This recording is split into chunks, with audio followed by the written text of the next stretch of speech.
কুরবানির ঈদের আগেই নতুন নকশার নোট বাজারে ছাড়তে যাচ্ছে বাংলাদেশ ব্যাংক। নতুন এ নোটে থাকছে দেশের ঐতিহ্য ও সংস্কৃতির নিদর্শন সহ আলোচিত জুলাই অভ্যুত্থানের গ্রাফিতি। বাংলাদেশ ব্যাংক সূত্রে জানা যায়, মের শেষে অথবা জুনের প্রথম দিকে নোটগুলো বাজারে আসবে।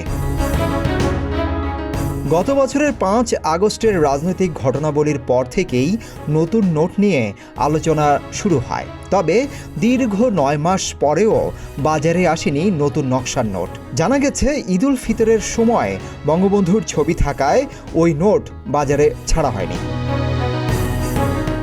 এর ফলে খোলা বাজারে ছেঁড়া ফাটা নোটের সংখ্যা বেড়ে গেছে।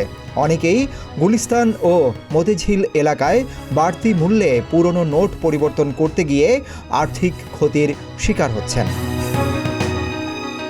ব্যাংকগুলোতেও ছেঁড়া ফাটা নোট পরিবর্তনে নানা বিধিনিষেধ থাকায় গ্রাহকদের বিড়ম্বনায় পড়তে হচ্ছে, যদিও ব্যাংকের ভোল্টে বঙ্গবন্ধুর ছবিযুক্ত।